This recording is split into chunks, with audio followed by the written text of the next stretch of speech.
Hey, what's going on, everybody? This is Jake from College Football Red Zone coming back with you with the spring deep dive rankings as we enter the 2026 college football season. Starting this off here in the month of March, but giving my comprehensive look at each FBS program from a 50,000 feet perspective, as well as letting you guys know what I think each team is going to finish with in terms of spring record predictions. So very excited to jump into all of that. And I'm very excited to jump into my 137th ranked team in the FBS in today's episode. So make sure you go ahead and do a couple of things before we get into it. Hit that like button as well as hit the subscribe button as well. There's a lot of work that went into putting together these personal spring rankings. This is different from what I had with the consolidated group, so really appreciate if you would do that first and foremost, just to recognize all the hard work that is done behind the scenes to make this possible. And then on top of that, definitely let me know what you guys think in the comments section as we progress through this series in terms of the format.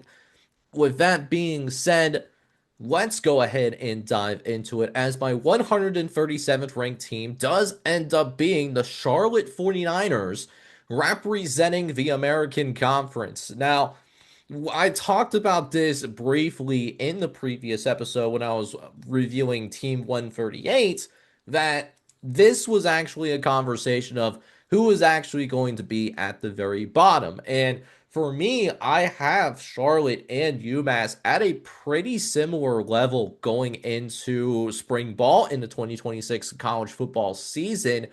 What really did it for me in terms of having Charlotte ahead of UMass as of right now is that holistically, I do at least trust Charlotte's football program a little bit more than UMass.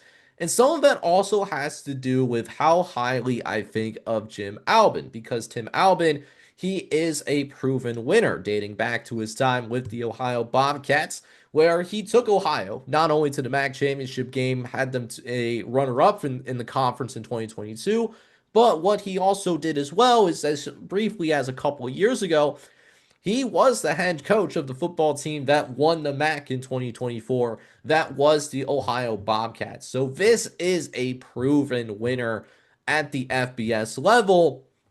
Obviously, in your number one, that did not translate at all to the Charlotte 49ers team, a team that went just 1-11 over the course of the 2025 college football season. And it's essentially the same, a lot of the same pieces in place last year, which I thought was really surprising. Usually, when you have that kind of a disaster of a season, you do see a little bit more movement in the transfer portal. And while Charlotte did go into the transfer portal, it really isn't a lot of guys that you look at and it's proven production, which gives me some pause because you could bring in as many former blue chip guys and former power conference guys as you can. But if they haven't really played on the field, we don't know how good they're actually going to be. And a prime example of that is Malachi Nelson when he originally signed with USC as a quarterback, as a five-star prospect. We obviously have seen him now over the years play.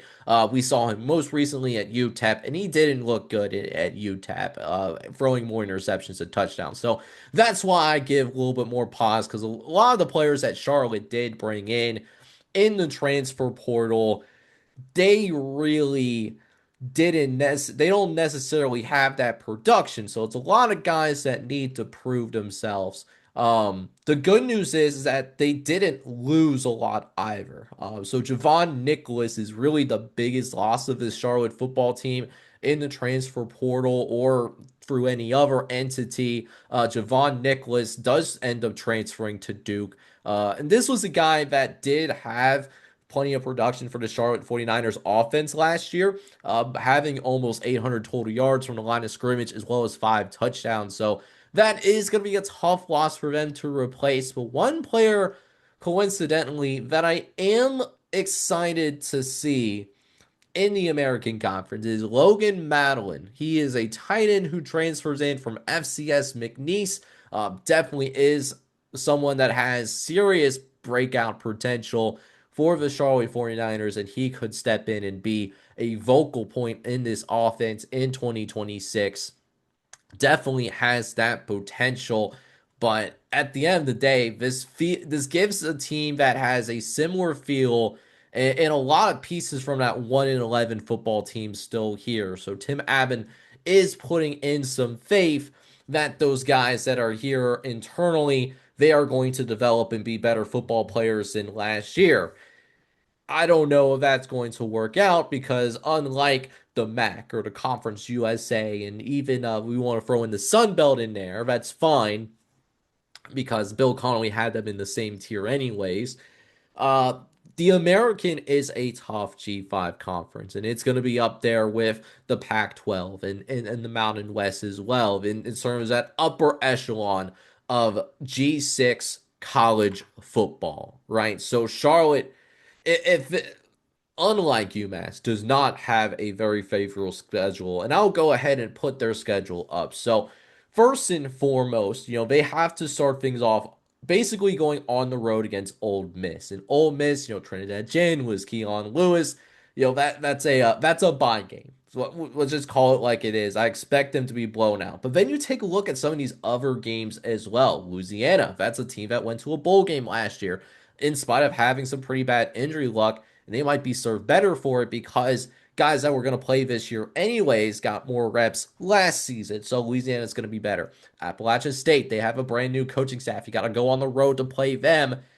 If Appalachian State was at home, probably talking about this being a winnable game for the 49ers, but this is not at home. You have to go on the road to play this Appalachian State football team. That's a tough road environment for G6 standards.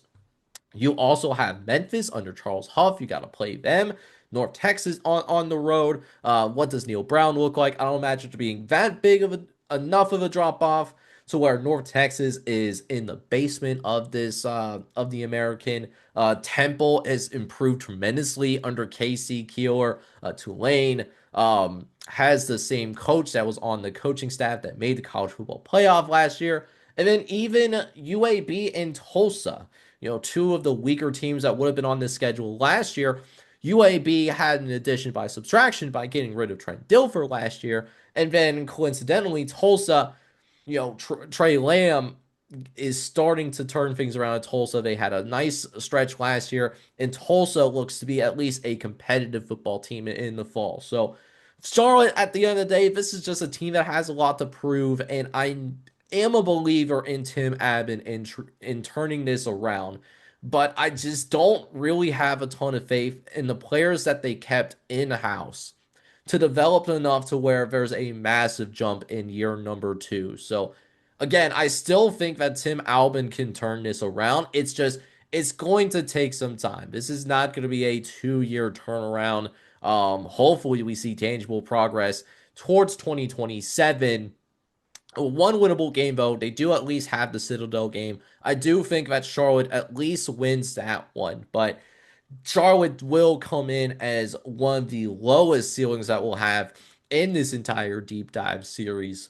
Where I only have, if they win more than one game, I would be a little surprised, to be honest with you. But that's really what I got going on with the Charlotte 49ers. That's what I'm seeing from my side of things. Definitely let me know what you guys think down in the comments section. But thank you guys so much for tuning in to another team deep dive going into spring ball in the 2026 college football season. We will reveal Team 136 in the next episode.